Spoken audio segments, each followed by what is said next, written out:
Good morning. Welcome to First Mover, your first global look at today's action in the Bitcoin, blockchain, and digital asset space. I'm your host, Christine Lee, and joining me are my co-hosts, CoinDesk Managing Editor of Global Capital Markets, Lawrence Lewitinn, and Managing Director of International Content. Good morning, Lawrence. And Good morning. How are you? Good morning. Yeah.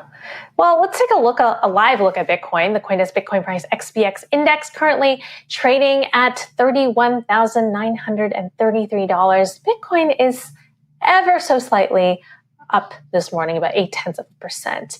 And the CoinDesk Ether Price ETX Index is trading at 1903, up about 0.4% over the day. The most reliable reference prices for institutions since 2014 are now published under the CoinDesk brand, trusted globally as leader in crypto news, events, and data. All right. So looking at our top story, Lawrence, the markets aren't really doing much, which comes as no surprise to you. It's just totally. In fact, when you looked at the CoinDesk 20, the 20 assets that we track, I think there was one. I think it was Stellar was up not even 1% this morning. It's either flat or a little bit down. And I think it's Summer Friday. Yeah, and Emily, more problems for Binance. I see that they're having problems in Hong Kong. The regulator there is saying that there's no entity in the Binance group that is licensed or registered to conduct regulated activities. So that is an ongoing global crackdown on Binance. Absolutely. But we don't know if this is some sort of domino effect or if it's coincidental. But yeah, Binance is definitely under fire, and I think a lot of exchanges are going to be paying close attention. Right. Well, let's head on over to our spotlight guest. The CoinDesk Spotlight is brought to you by Nexo, the place to earn on Bitcoin, Ethereum, and more. Policymakers continue deliberating on the future of crypto regulation in the United States. Fed Chair Jerome Powell is calling for a strong regulatory framework for stablecoins, and Senator Elizabeth Warren is asking the SEC to clarify its role in regulating crypto exchanges. Weighing in on how this will all take shape is Timothy Massad, Senior Fellow at the Kennedy School of Government at Harvard and former chair of the Commodities Futures Trading Commission. Welcome to the show, Timothy. So I mentioned Senator Elizabeth Warren. Great to have you. She says there is a lack of regulation to provide basic investor protections at crypto exchanges and that it is unsustainable. Do you agree with some of her concerns? And they range from, a lack of basic regulatory protections as traditional exchanges, no protection around fraud and manipulation, as well as citing a case from Bitwise, a study saying that 95% of trading volumes is fake. She's correct. And I talked a lot about this in a paper I wrote 2 years ago. There's no basic framework for regulating what I would call the cash market for crypto, which is, the buying and selling of Bitcoin, Ethereum, and so forth for cash. There is regulation of Bitcoin futures, but not of the cash market. So exchanges like Coinbase, Kraken, and so forth aren't subject to the same basic standards that we have for securities exchanges and derivatives exchanges. And I think this is a significant problem. And I think, frankly, it's one of the reasons that prevents Bitcoin and crypto generally from going completely mainstream. So what do you see going forward? How should regulatory authority be divided between the SEC, CFTC, as well as Congress? Well, the problem is, some people say, well, there's a lack of regulatory clarity. Why don't the SEC and the CFTC give us more clarity? It's not a lack of regulatory clarity. It's a lack of regulation. Neither agency has the power under the law to regulate these exchanges. We need Congress to act, to create that framework. And that's because crypto doesn't really fall into our traditional categories of financial assets. Some crypto tokens are securities. So when they are securities, then the SEC would have the power to regulate them. But, most are not.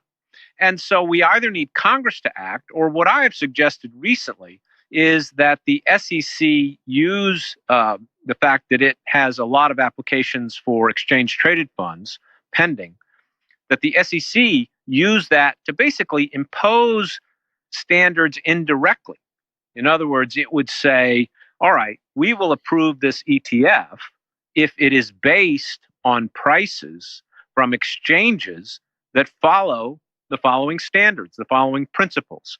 And again, the SEC doesn't have the direct authority to require those exchanges to do that, but it could essentially create an incentive for self-regulation. So if I understand your argument correctly, there's kind of like a bit of a chicken and egg problem here, right? So the regulators are saying that we can't have an ETF because there's too much sort of fraud and manipulation in the market and there's not enough regulation. And you're saying that an ETF will lead to greater regulation. Hence, we should do sort of the ETF first to solve that problem. Is that a correct assessment of your argument? Exactly right. I'm saying let's use it as a tool to get to basically create incentives for regulation, for self-regulation. So, what do you think is the likelihood of an ETF happening? If you had to guess, what is the likelihood of an ETF happening anytime soon? And when do you think the earliest we might see one is? It's all up to Chair Gensler and the other members of the commission. As you know, applications for ETFs have been pending for many years now. And the former chair, Jay Clayton, wasn't willing to approve them because he was concerned about fraud and manipulation at the exchanges, at the cash exchanges. And that's a valid concern. You cited the Bitwise study, which did find that 85% of the trading was fictitious. There have been a lot of other reports too. And so there are real problems here. There just isn't a framework to prevent fraud and abusive practices. You have conflicts of interest. Exchanges in crypto can do a lot of things that we don't allow securities exchanges or derivatives exchanges to do, such as their own proprietary trading. So they're effectively in a position to trade, to compete against the trading of their customers. There aren't reporting standards. There aren't disclosure standards on what they have to disclose to their customers. And there aren't requirements for, say, best execution the way we have in the securities market. Now, practices vary among the exchanges. Some are clearly better than others. But I think we need some basic standards that apply to all of them. So, Chairman Masad, how do you square this with your support of a Bitcoin ETF with some of the concerns about market manipulation, particularly with stable coins that you've expressed in the past? And that is this idea that the assets, for instance, backing a stable coin might not actually either be there or might not be fully there, or are assets that normally wouldn't be considered safe and redeemable quickly, and therefore maybe inflate the prices underlying the prices that are underlying Bitcoin. You have also too this can all go on offshore and affect even U.S. prices.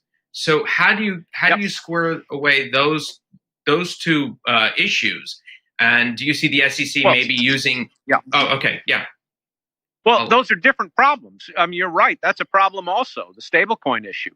What I'm suggesting for ETFs, again, is just to address the ETF issue as a way to bring some regulatory standards to the exchanges. The stablecoin problem, you've articulated it very well. We don't have standards that require stablecoin issuers to keep those reserves that they receive on selling the stablecoin tokens. They're not required to keep those reserves in cash, treasuries, or other what we call high quality liquid assets. And so if there were a sudden spike in demand for withdrawals, it's not clear that they could meet those. And the biggest, Tether, has disclosed a little bit about where its assets are invested, and it wasn't comforting.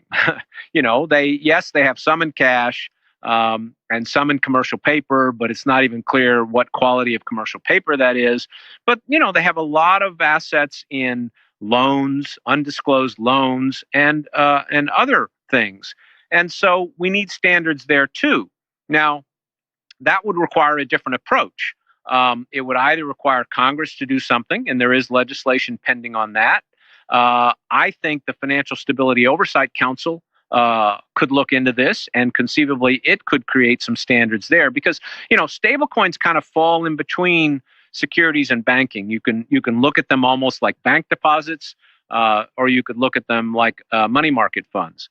So, I wholeheartedly agree with what Chair Powell said yesterday or the day before, that we do need some standards for stablecoins. This is a separate but very real problem. But is it really a separate problem? I mean, wasn't this sort of kind of floating in the air when the SEC first shot down the Bitcoin ETF a couple of years ago, if not more, saying, hey, there is market manipulation.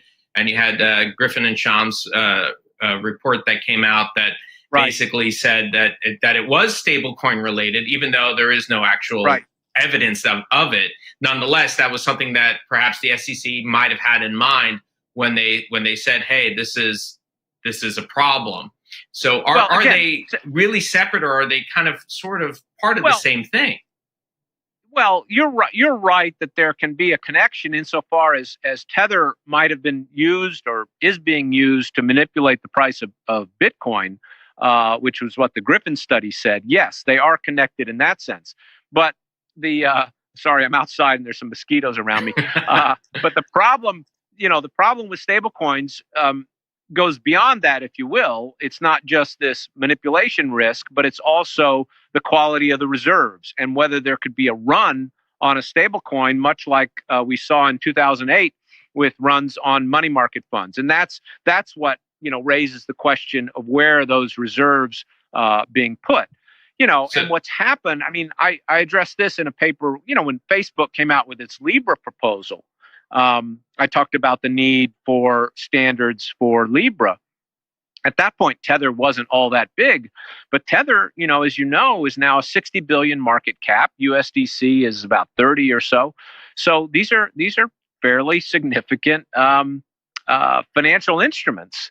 And that's why I think we do need some standards on what they're doing with reserves to ensure that they have liquidity. Yeah, go ahead. Sorry.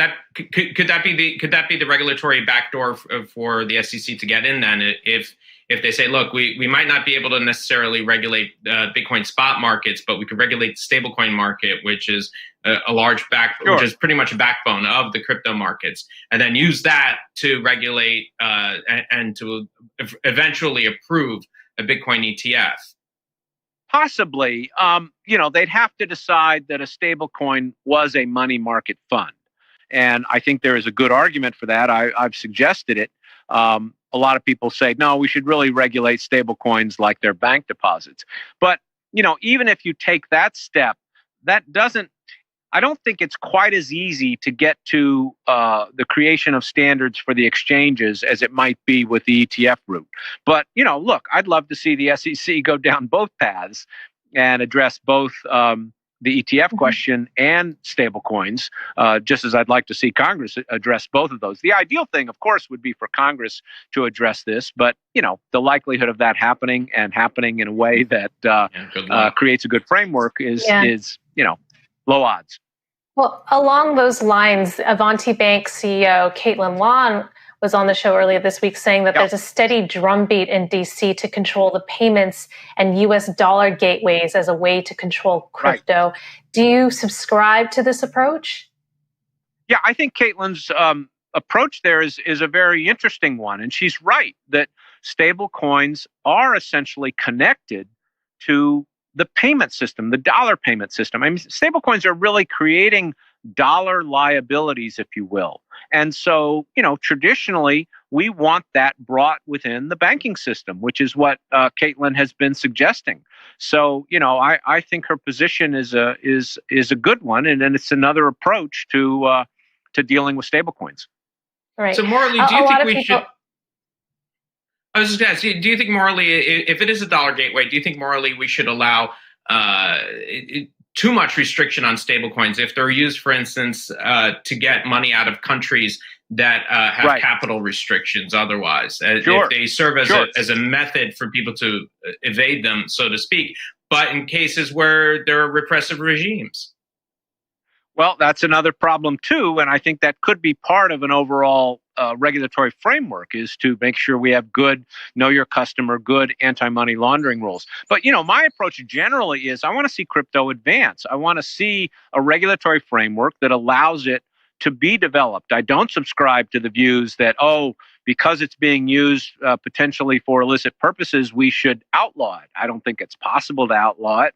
And I don't think that's a wise approach. And traditionally, our approach in financial regulation has been, let's create standards that ensure integrity, transparency, prevent fraud, ensure investor protection, but let's let people invest in what they want to invest in, and let's let people develop, new financial instruments. And that's the philosophy that we should be applying to crypto as well.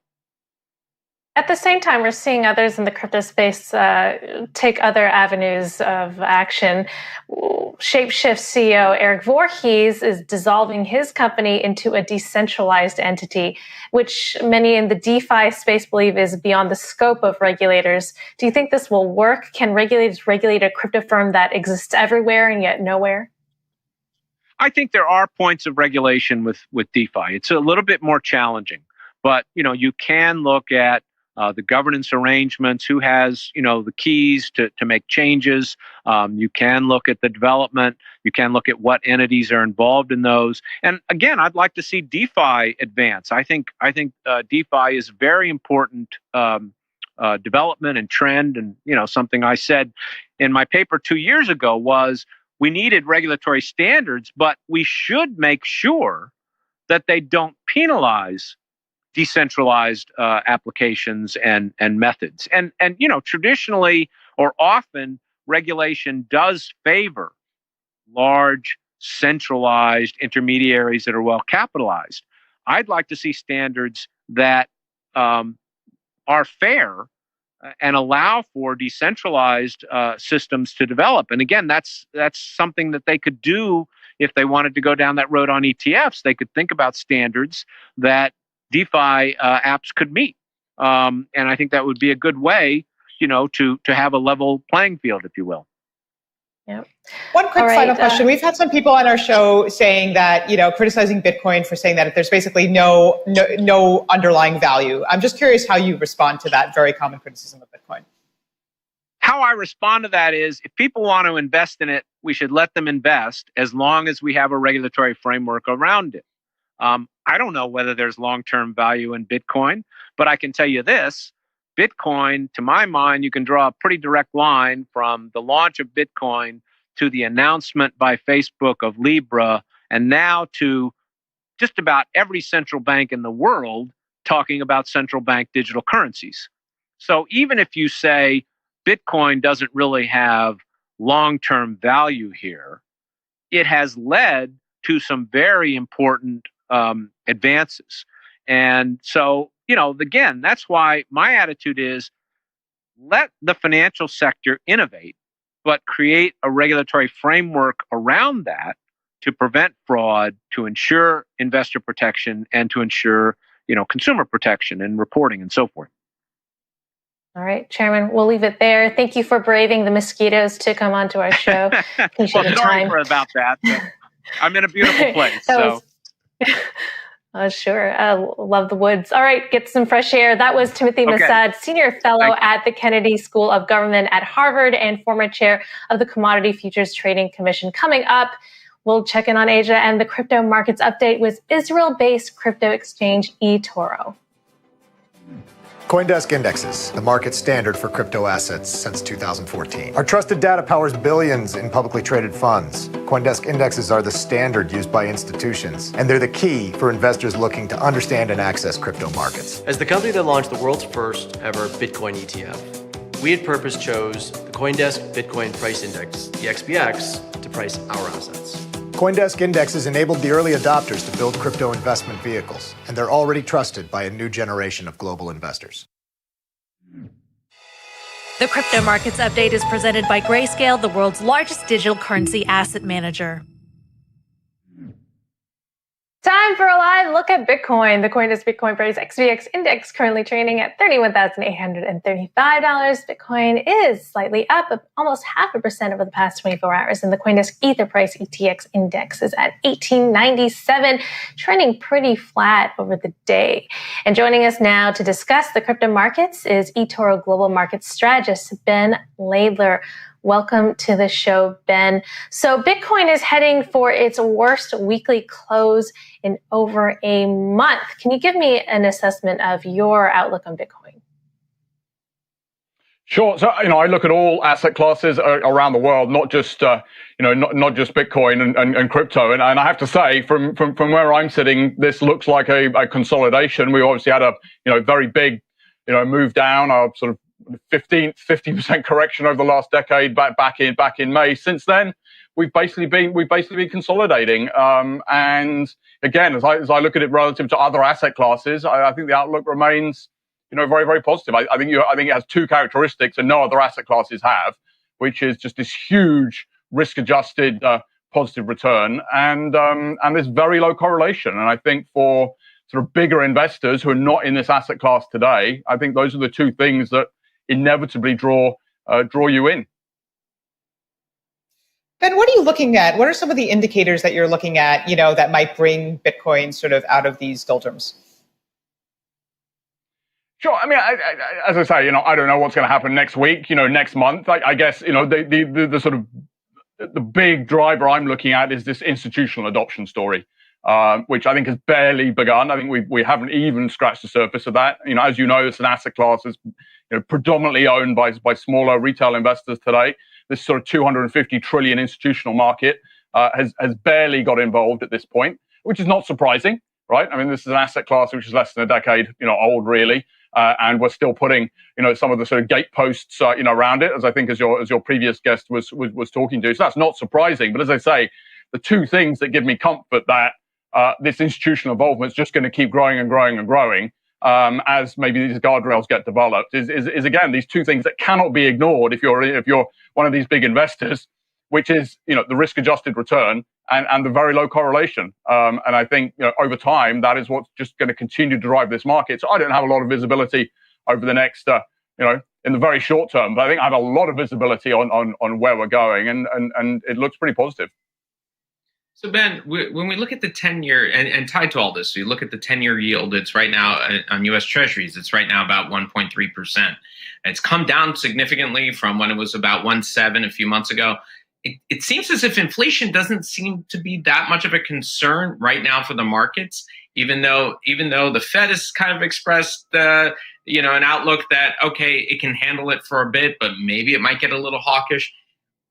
The bottom line is this: if these institutions are looking at Bitcoin as a potential inflation hedge, but inflation isn't a problem, is perhaps their narrative wrong? But the real issue is that we could be headed for a Japan-style doldrums, if we will. I mean, we're talking about doldrums now in Bitcoin, but what if the economy is headed towards that kind of doldrums where we get a lost decade or decades because of the current policy doing absolutely nothing?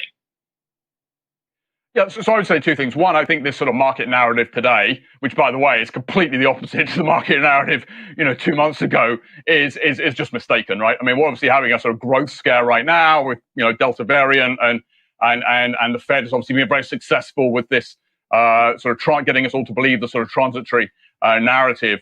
But I think growth out there is sort of very, very strong. We have 25% vaccinations globally. We have lockdown indices which are still very high. We have PMIs, over 60. I mean, there's a lot of growth out there.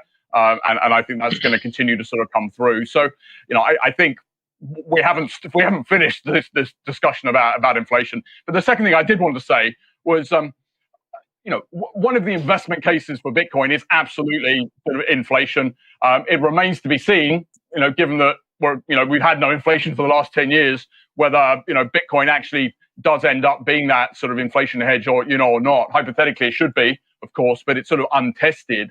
But I would sort of disagree a little bit. I think, for mainstream investors to get involved in Bitcoin today, I think the inflation hedge is sort of a nice to have rather than a need to have. I think really why they're coming in is just, the very low correlation relative to any other asset class. So, despite the very high volatility, you can put it in a diversified portfolio today and lower the risk of that portfolio. And combined with that, you adjust these long-term returns for the high levels of risk, and it's still 8 to 10 times better than any other asset class that you can invest in. And I think, whether these institutional investors like Bitcoin or not, I think it's sort of irrelevant. I mean, they have a fiduciary responsibility, given those numbers, to at least be looking at it. And I think that process has started. And again, it's early days, but I think that's just going to keep building from here as we, again, put these sort of guardrails around it and then make it easier to invest. And, we get the custody and we get the liquidity and everything else sorted out. All right. Very interesting assessment. Thank you so much, Ben, for joining us this morning. That was eToro Global Market Strategist Ben Layler. Coming up, we'll check in with our CoinDesk Global Policy and Regulation Managing Editor, Nick Day.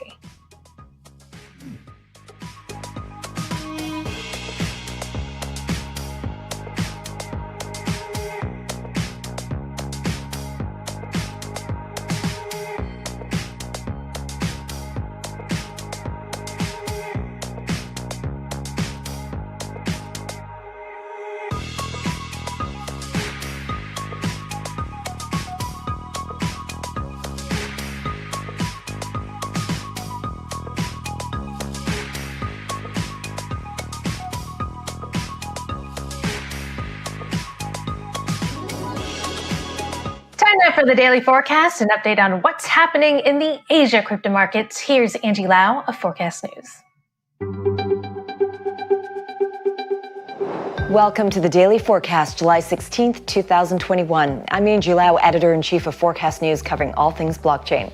Coming up, China's crypto clampdown hits media aggregator Bishijie, Bitcoin interest declining, and Rolling Stone magazine gets into NFTs. Let's get you up to speed from Asia to the world. China's crypto crackdown continues to bite. The latest hit is crypto community and news aggregator Bishijie, or CoinWorld. On Thursday, it announced that in order to be compliant with China's crypto regulations, its app and website in mainland China would shut down. Since then, nothing on the website has been updated. Bishijie was launched by Hong Kong's CoinDesk, which operates similar services in English and Korean. The English site has not updated its news feed since last night, but the Korean one seemingly continues to operate normally. Forecast News tried to get comment from Bishijie and CoinDesk, but no reply at the time of this recording. Over in Korea, crypto exchange BitThumb is to end licensing deals with 2 overseas platforms. Experts point to South Korea's strict regulations against money laundering as the reason. Experts tell Forecast News that BitThumb is likely trying to play defense here, worried about reputational risk if money laundering arises, yet have no operational authority over its overseas licensees. It's yet another move from a well-known Korean exchange ahead of the deadline of September 24th for them to comply with stringent new regulations. BitThumb says its agreements with BitThumb Global and BitThumb Singapore will end on July 30th, meaning that both those parties will have to stop using the Korean exchange's name. Both operate independently from BitThumb Korea and had used the licensing arrangement to take advantage of BitThumb's reputation in order to promote their businesses. All right, global interest in Bitcoin could be on the decline if Google metrics on searches for the term Bitcoin price are anything to go by. Google uses a scale of 0 to 100 when measuring trending topics, and after seeing that average at around 60 for most of this year based on data for the last 12 months, it has now dropped to 24, a 7-month low. The last spike was on May 19th when China issued a warning against speculative trading in cryptocurrencies. Now, over the past 5 years, the last time we saw a comparable rise and fall was after the 2017 boom, which saw a climb from around $1,000 to almost $19,000. You'll remember over the course of the year, and then that fall of 65% in value between January and February of 2018.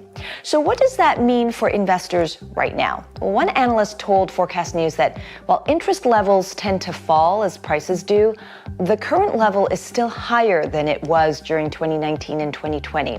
And he's optimistic about the price outlook for the rest of this year. Bitcoin will probably be higher than it is now by year end. We're right now in an accumulation phase. The amount of capital and cash that's been flowing into Bitcoin or cryptocurrencies in general, and all the corporates and infrastructure players that have started looking at crypto are just very supportive to higher prices. Meanwhile, Bitcoin was down almost 2.5% at a little under 32,000 US dollars at the end of the Asian trading day today. And in the top 10 for cryptocurrencies, Dogecoin down 5.5%, Polkadot down 5%. And finally today, the Australian edition of Rolling Stone is set to release the iconic music magazine's first ever NFT. It's also the first time that sales of an NFT will actually count towards the Australian Recording Industry Association's music charts, ranking in this case top albums, as a copy of smash hit artist Tones and I's debut album is actually part of the NFT bundle. The limited edition NFT also includes artwork of the cover of the magazine's March 2020 edition, which features Tones and I and was the first to be published after the Bragg Media relaunched the magazine in Australia. The Bragg Media's CEO says he sees such sales as an opportunity for music fans to invest. People will see their portfolio, upwards of 10x straight away. What it's going to allow us to do is build a community of music-loving NFT collectors. For all you dance monkeys out there, the bundle goes on sale July 19th. And that's the daily forecast from our vantage point right here in Asia. For more, visit forecast.news. I'm Editor-in-Chief Angie Lau. Until the next time.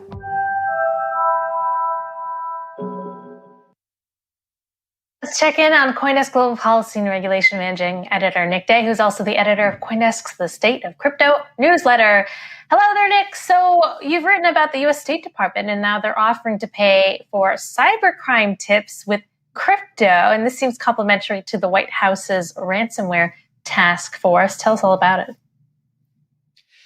Yeah, so the U.S. State Department has set up a portal. Our colleague Zach Seward actually reported this, but basically they're looking for tips on cybercrimes, including ransomware. And the most interesting thing is, they're offering up to $10 million as a payment reward, but they're offering to pay this in crypto if the tipster, wants that, which is actually a first for the federal government, or at least for the State Department.